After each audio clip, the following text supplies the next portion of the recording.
자, 오늘 주일 아침 하나님께서 우리에게 주시는 말씀은 구약성경 창세기서 45장 1절에서 15절 말씀까지를 우리 같이 보겠습니다. 창세기 45장 1절에서 15절 말씀.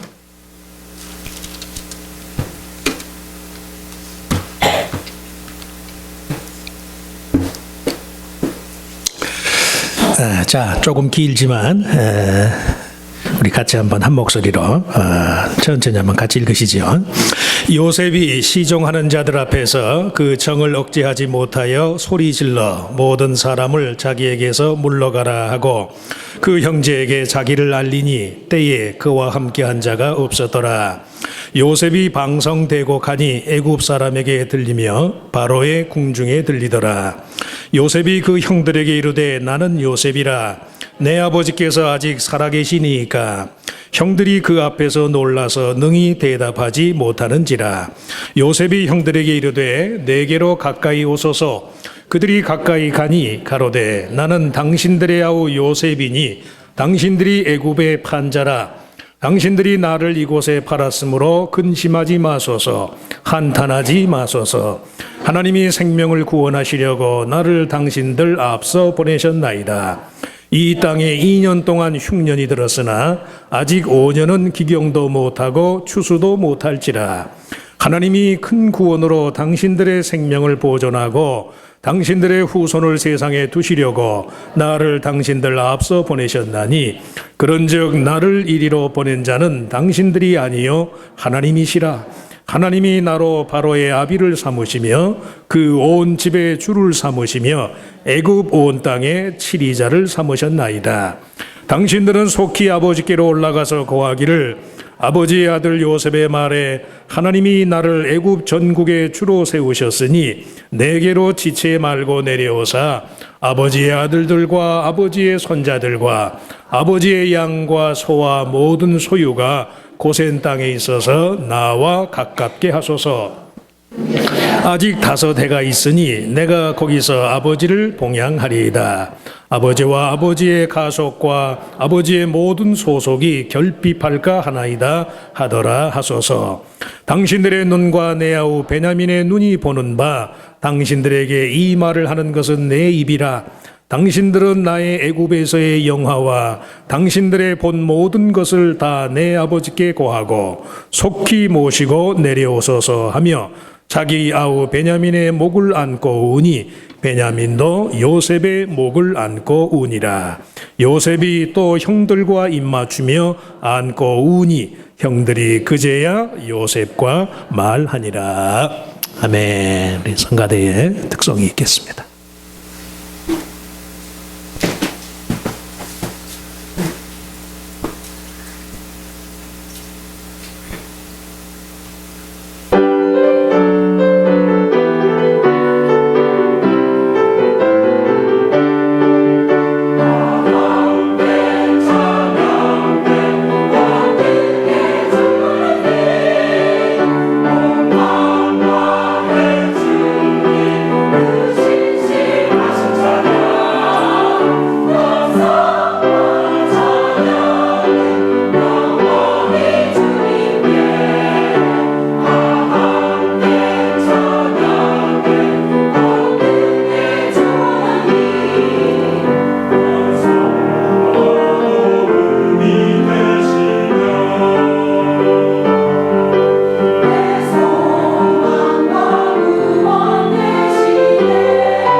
생기발랄한 아름다운 찬송 감사합니다.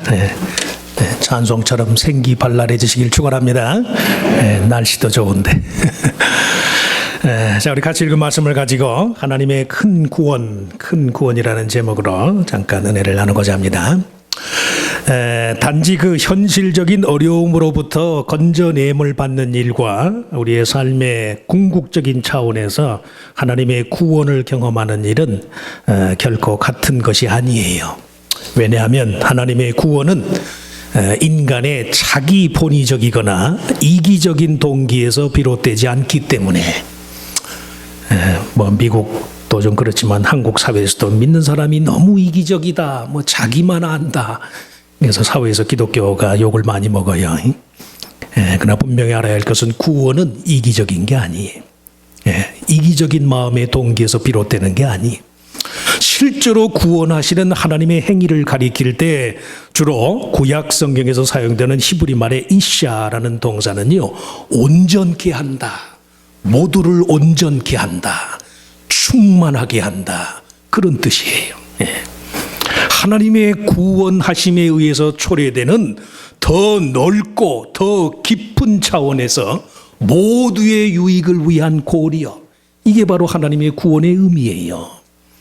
예수 그리스도로 말미암은 영생의 유익과 기쁨이 우리들 각자의 유익만을 위한 것이 아니라는 말씀이 처음부터 그리스도 안에서 변화받아서 새 사람 된 우리 한 사람 한 사람으로 인해서요, 우리와 관련된 모든 사람들에게 미칠 하나님 편에서의 유익, 모두를 의롭게 하고 모두를 온전케 하는 그런 하나님의 역사, 그런 하나님의 뜻을 위한 것이다. 구원은 결코 우리들 자신의 이기적인 욕구 충족을 위한 전유물이 아니에요. 그것은 사명, 독생자를 대속물로 내어주시기까지 세상을 이처럼 사랑하시는 하나님 편에서의 유익을 고려하는 그런 삶을 살라는 하나님의 명령이라고 할 수 있어요.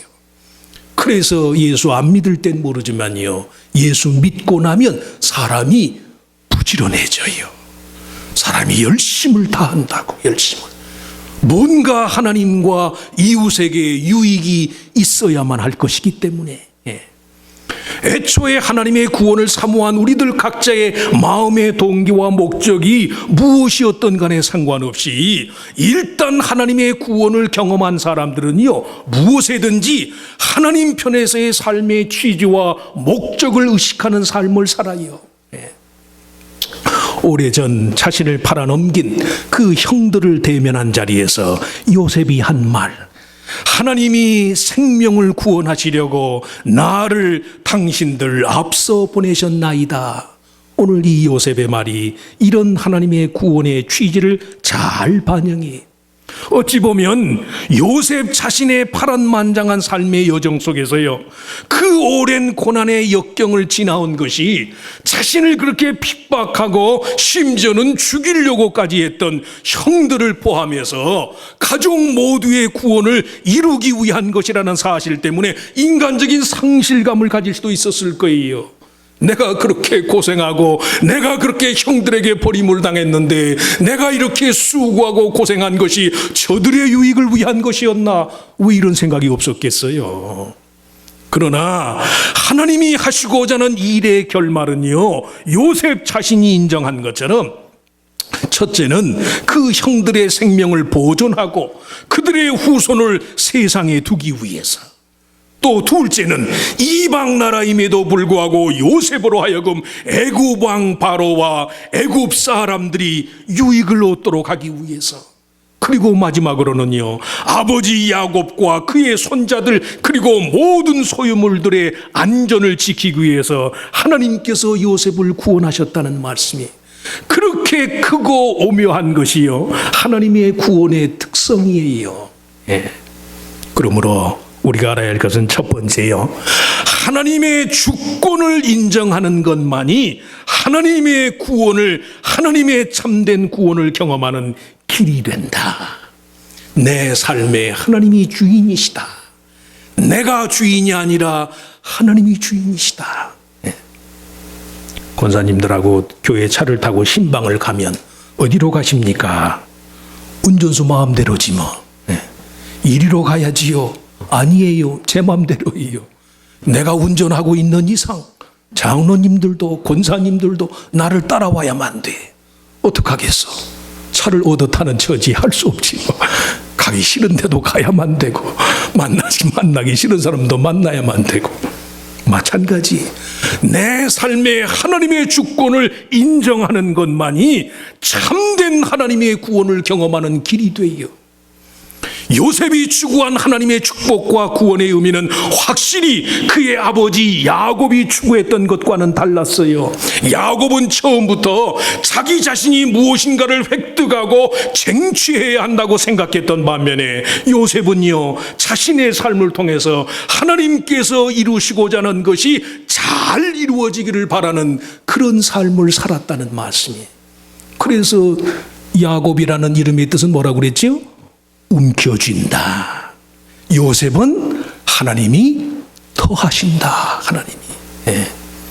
내가 쥐인다고 쥐일 수 있는 게 아니에요.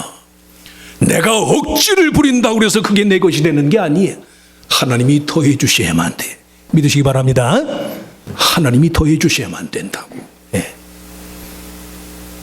이제 나이도 얼마 안 되면서 맨날 나이 얘기만 한다고. 예화를 들려면 나이밖에 생각이 안 나. 이제 죄송해요. 이해하고 들으세요. 쉰을 넘기니까요 조금 그 의미를 알겠어요. 조금. 죄송합니다. 아주 조금 알겠어. 조금. 내가 쥔다고 해서 쥐어지는 것이 아니로구나. 내가 고집을 부리고 억지를 부린다고 해서 얻어지는 것이 아니로구나. 요셉, 야삽, 하나님이 더해 주셔야만 돼. 건강도 그렇고 생명도 그렇고 다 그래요. 다. 그런 삶을 살았어요. 자신의 이기적인 생각과 마음의 동기를 하나님의 뜻에 복종시키는 삶을 살았단 말씀. 나를 당신들 앞서 보내셨나이다. 이 요셉의 고백에는요, 자신의 생각과 계획을 능가하는 하나님의 주권적인 통치에 대한 복종, 자기 겸손, 자기 부인의 의지가 포함되어 있어요. 매사에 우리들 자신의 삶의 궁극적인 의미와 유익이 무엇인지를 미리 아시는 하나님의 예지. 미리 안다는 말을 신학적으로 예지라고 불러요. 하나님의 예지.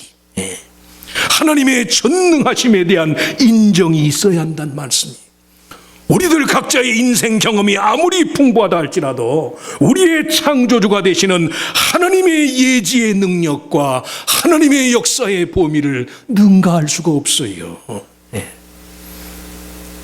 그래서 제가 좋아하는 시편 139편에 하나님이여 주의 생각이 어찌 그리 보배로우신지요, 그 수가 어찌 그리 많은지요. 내가 세려고 할지라도 그 수가 모래보다 많도소이다. 하나님의 생각이요 모래보다 많아요. 모래보다. 우리는 다 나 자신을 기준으로 하니까 그 문제와 관련된 해결 방안이 그것밖에 없는 것 같아. 그러니까 그게 안 되면 그냥 내 식으로 안 되면 난리법석을 떨어요. 근데 아니에요. 하나님의 생각은요 모래보다도 많아요. 모래보다도. 창조주와 피조물의 차이의 차이. 하나님이여 나를 살피사 내 마음을 아시며 나를 시험하사 내 뜻을 아옵소서. 차라리 하나님이 나를 알아달라고 구할 수밖에. 정직하고 겸손하잖아요. 하나님 이것이 꼭 이 식으로 이런 식으로 돼야만 되겠습니다. 이게 아니에요. 하나님 내 소원은 이러한데 주인 되신 하나님의 뜻은 무엇일런지요. 하나님 내 중심을 알아주시옵소서. 이렇게 기도하면 다 응답받지 뭐. 믿으시기 바랍니다. 이렇게 기도하면 다 응답받는, 그렇게 기도를 안 해서 그래요. 안 해서. 참 구원, 하나님의 큰 구원은요 이런 사실을 인정하는 데서 비롯된다는 말씀이에요. 그래서 하나님의 주권을 인정하는 것만이 하나님의 큰 구원, 참 구원을 경험하는 열쇠가 된다. 둘째, 하나님의 참 구원, 하나님의 큰 구원은요 그런 초월적인 하나님의 뜻과 계획에 대한 적극적인 참여자가 되고자 하는 마음에서 비롯돼요. 형들에 대한 복수심의 눈이 멀기보다 하나님 편의 큰 구원에 대한 인식이 앞섰다는 것은요, 요셉 스스로 하나님이 행하시는 구원의 역사에 대한 협력자여 주체자가 되고자 하였음을 의미해요. 아무래도 하나님의 생각은 그게 아니거든. 아무래도 하나님의 생각은요, 아무려면 하나님이 나만 못할까? 한번 따라서 한번 해보시오. 아무려면 하나님이 나만 못할까? 그래서 우리 식으로 고집하면 안 돼요. 예수 믿으면서도요, 고집이 있어서는 안 돼요. 물론 선한 일은 고집이 있어야 되겠지만, 아무려면 하나님이 나만 못하실까? 형들로 인해서 초래된 자신의 삶의 행복과 불행의 여부를 따지기 앞서서요, 모두를 구원하시고자 하는 하나님의 계획과 목적이 차질 없이 이루어지기를 갈망했단 말씀이에요. 그것을 위해서 요셉 자신의 모든 이기적이고 이해타산적인 그런 관심과 욕구를 포기한 거예요. 열이면 열, 백이면 백 다 그래요. 누군가에 대한 분노와 적개심보다 그 사람에 대한 긍휼의 마음이 앞서는 것은 이건 분명히 하나님의 선물이에요. 하나님의 선물. 물론 상황은 우리 나름대로 이유와 변명은 많지요. 사람이 그 사람은 워낙 안 되는 사람이라, 그 일은 워낙 안 되는 일이라, 아무리 안 돼 보이고 아무리 안 된 사람 같이 보여도요, 그 사람에 대한 혹은 그 일에 대한 분노와 적개심보다 긍휼히 여기는 마음, 불쌍히 여기는 마음이 앞서는 것이 그게 하나님의 은혜예요. 그 마음을 붙잡는 것이 바로 하나님의 일에 협력자가 되는 거예요. 그 고대 이스라엘 백성의 이 신앙생활을요, 종교사적인 그런 차원에서 이야기할 때 종종 지적하는 것이 유일신 신앙과 유일신 숭배, 우리말로는 좀 의미가 조금 모호하지만 유일신 신앙과 유일신 숭배, 유일신 신앙이라는 신앙은 영어로 모노테이즘 그렇게 불러요. 하나님은 한 분이시다. 자주 말씀드리지만 어떤 상황 속에서도 신들이 이 세상에 아무리 많아도요, 내게 있어서는 하나님 한 분밖에 안 계시는 거예요. 모노테이즘, 유일신 신앙. 그런가 하면 유일신을 숭배하는 모노레트리, 유일신 숭배라는 말. 이 유일신 신앙이라는 것은 어떠한 이분화된 삶의 여건 속에서도 한 분 하나님의 주권적인 통치를 따르는 그런 믿음의 표현이에요. 그에 비해서 유일신을 숭배한다는 것은요, 자기 스스로를 특별히 여기는 마음에서 비롯되는 거예요. 유일신 신앙은 하나님의 뜻에 대한 나 자신의 인격적인 충성심을 불러일으키는 데 비해서 유일신을 숭배한다는 것은요, 자기 감정이나 요구를 기반으로 하는 요청된 신의 존재를 추구하는 거예요. 뭔 얘기를 그렇게 오래 하나, 어렵게 하나. 유일신 신앙은 내가 하나님께 맞추는 거예요. 유일신을 숭배하는 건요, 하나님께서 내게 맞춰주도록 바라는 거예요. 곰곰이 한번 생각해 보세요. 기도하는 일도 그렇고 우리가 믿는다고 하면서도 여러분은 말할 것도 없고 제 자신이 그래. 제 자신이 문제가 있을 때마다 어쨌든 그 상황 속에서 내가 하나님의 말씀에 맞추고 내가 하나님의 뜻에 맞추는 것보다도요, 하나님이 내게 맞춰주길 바래요. 내 자존심과 내 체면과 내가 계획하는 식의 내 나름대로의 방식이 서야만 돼. 이건 유일신을 숭배하는 거예요. 숭배. 우상 숭배나 다를 바가 없어요. 말만 유일신이라는 말을 썼지 그 믿음의 스타일이 우상 숭배와 다를 바가 없다. 우상 숭배가 뭐예요? 만들어진 신을 섬기는 게 우상 숭배거든.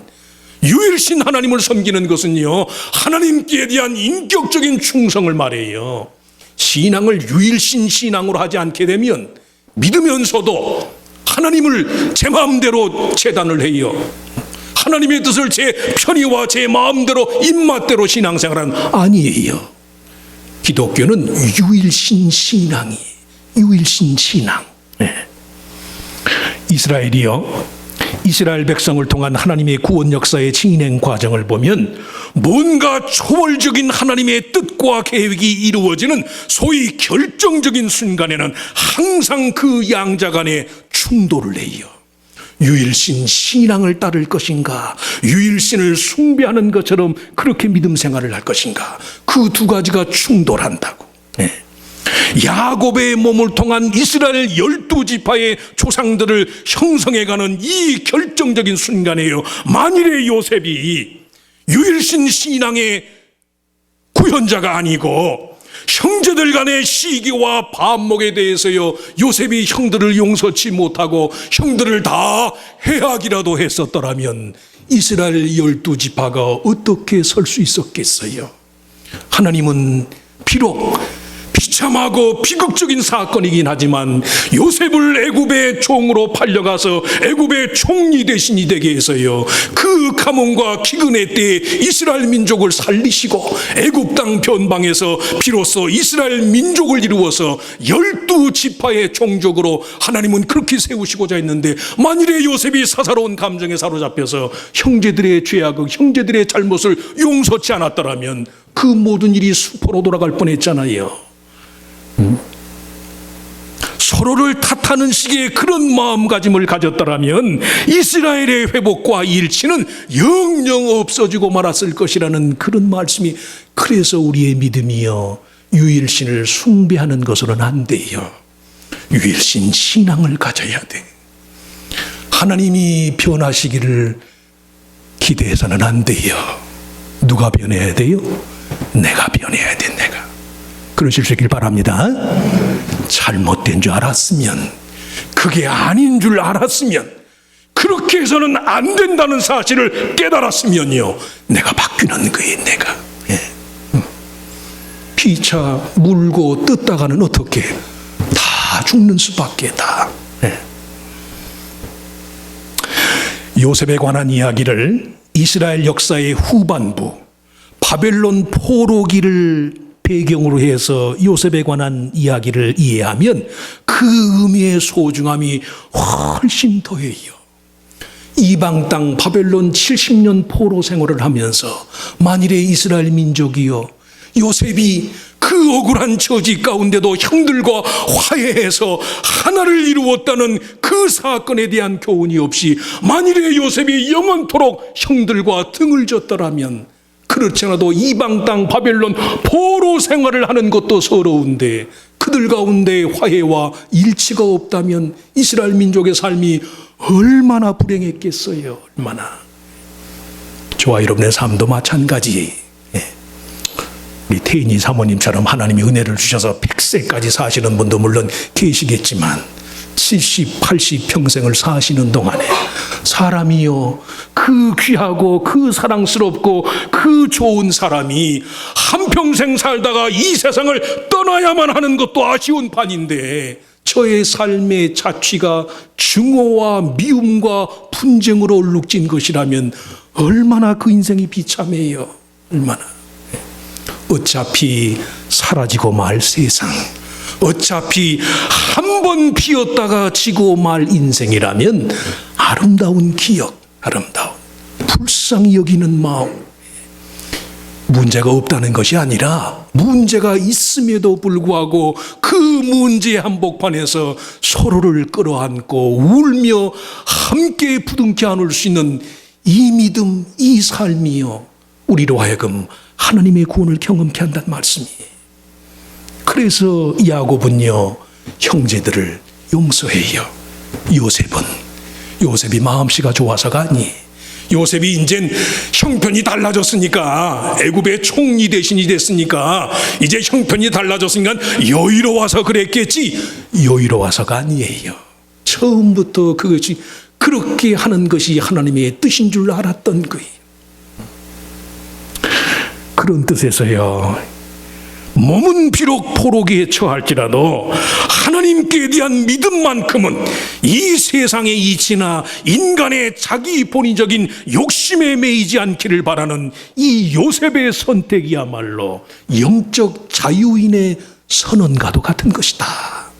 영적인 자유인, 몸은 비록 세상에 속했다 할지라도, 몸은 비록 한 번 살다가 지고 마는 그런 죽음의 한계 상황을 목전에 두고 있는 인생이라 할지라도 그 영혼이요 하나님의 것이니까, 하나님의 섭리와 하나님의 간섭을 받으니까 그 영혼이 자유하단 말씀이에요.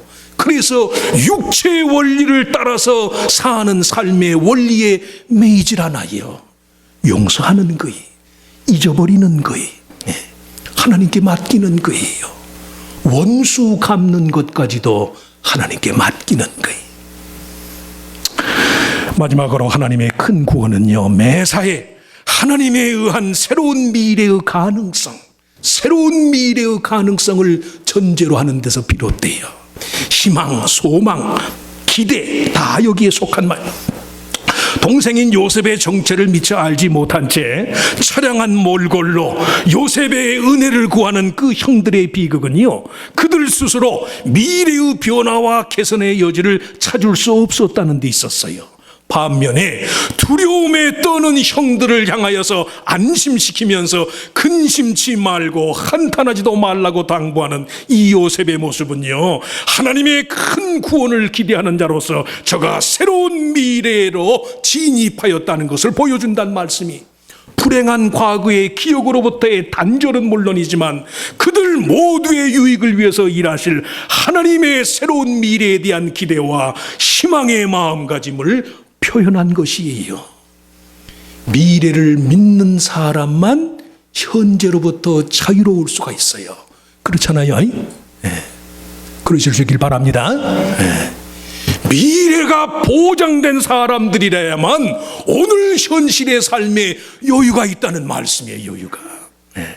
하나님의 구원은 궁극적으로 우리 모두를 온전케 하는 것임을 알기 때문에 자기 스스로 이런저런 일로 인해서 과거의 어두운 기억에 붙잡힐 필요가 없다는 말씀이, 그런 마음가짐을 갖고서는요, 오늘의 삶 속에서의 하나님의 구원의 기쁨을 누릴 수가 없어요. 그래서 언제든 하나님의 구원은 하나님에 의해서 마련된 새로운 현실을 경험하는 거예요. 우리들 자신의 모든 선입견에서 비롯된 판단 근거를 초월하는 것이고, 과거의 나와는 전혀 다른 새로운 차원에서의 나 자신에 대한 이해를 수반한다는 말씀이, 그런 놀라운 변화를 수반하기 때문에 요셉처럼 하나님의 구원을 큰 구원이라고 부를 수 있어요. 큰 구원, 째찌한 구원이 아니에요. 째찌한 구원. 나이 들면서 집사람한테 제일 기분 나쁜 말이 사람이 이렇게 쪼잔해졌냐고. 그냥 기분이 확 잡죠. 안 그러면은 기분 나쁠 일이 없는데, 그러니까 내가 봐도 제가 그러니까 말 안 해도 아는데 또 거기다가 그냥 또 초를 치는 식으로 굳이 또 지적을 하잖아. 사람이 왜 이렇게 속이 좁아졌냐. 어쩔 수 없지만 큰 구원이, 보세요. 수레가 비어 있을수록 더 요란해요. 절반쯤 차오른 연못일수록 파고가 높아요. 물도 창일에 있으면 충만함 가운데 고요함이 있단 말씀이에요. 온전히 차질 못하니까 풍랑이 많아요. 우리의 믿음도 마찬가지라. 정말 하나님이 내 모든 것을 주관하시고 정말 하나님이 내게 베푸신 은혜의 감동이 크면요, 그러면 그로 인한 만족과 그로 인한 기쁨 때문에 마음 상할 여지가 없어요. 한 가지가 분명치 않으니까, 첫 단추를 잘못 끼면 마지막 단추에 낄 자리가 없는 것처럼 한 가지가 분명치 않으니까 자꾸 파열음이 나는 게 자꾸. 요셉이 스스로 경험한 하나님의 구원을 큰 구원이라고 부른 이유가요, 심지어는 하나님 앞에서 선과 악의 이중 구조까지도 타파가 돼요. 이해하고 들으세요. 선악을 분리하지 말고 악해도 괜찮습니다라는 그런 말이 아니라 우리식으로 정해놓은 선과 악의 기준까지도 초월이 된다는 말씀이. 그러니까 안심하고 오늘부터는 악을 저질러야지. 그런 분은 아무도 없으시겠지. 악은 반드시 악을 낳고 선은 반드시 선을 낳는다는 식의 이중 구조가 벗어진다는 말씀이, 이것도 저것도 다 하나님이 온전케 하는 것이다. 그러니까 어떻게 해요? 우리가 보응심리로부터 벗어나요. 기왕에 얘기를 했으니까 굳이 남편 째째하다고 말 안 해도 돼. 말 안 하셔도 된다고. 말 안 해도 아니까 하나님이 그것까지도 고쳐주시려니 그렇게 믿으면 돼요. 이따가 또 혼났네, 또 집에 가서. 아주 오래된 이론이지만 종교 심리학자인 제임스 파울러, 오래됐습니다만은 신앙의 단계 7가지로 기독교 신앙의 단계를 설명을 해요. 첫째, 맨 첫 번째 단계가 뭐냐면 분리가 없는 단계. 애들은 선과 악의 분리가 없잖아요. 부모가 말하면 애들은 다 하잖아, 다. 그런 미분화된 단계, 직관적인 단계, 신화적인 단계, 그리고 관습적이고 인습에 매이는 단계. 5번째는 개별적인 단계, 6번째는 결합적인 단계, 마지막 7번째는 보편적인 단계. 보편적인 단계. 모두가 다 하나님이, 이 모든 것을 하나님이 다 온전케 하시는 거예요. 이 보편적인 믿음의 단계에 들어서게 되면요, 우리식으로 설정하는 선과 악의 기준에서 벗어나요. 왜? 하나님께는 어둠이 없으니까. 빛도 내가 지었고 어둠도 내가 지었느니라. 인생의 어두운 요셉은 어둠인 줄만 알았지요. 내 삶에 희망이 없는 줄만 알았지. 내 인생이 이것으로 끝나는 줄만 알았지. 형들은 영원한 어린 요셉의 마음속에 상처를 남긴, 지울 수 없는 상처를 남긴, 용서할 수 없는 자들인 줄만 알았지요. 그러나 막상 하나님의 섭리가 이루어졌을 때 그것까지도 하나님의 은혜였잖아요. 선과 악의, 내 식으로 설정된 선과 악의 기준이 사라지는 거예요.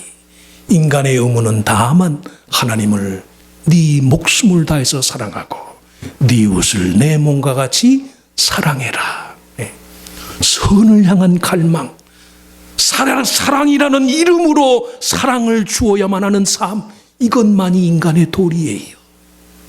보응은 내가 하지 않아도 하나님이 하시는 거예요. 미워하는 일은요, 내가 미워하지 않아도 하나님이 하시는 거예요.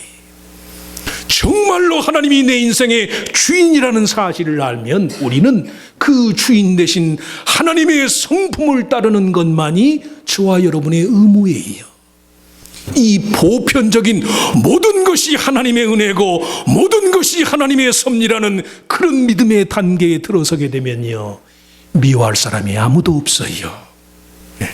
굳이 탓을 한다면 자기 자신만을 탓할 뿐이에요.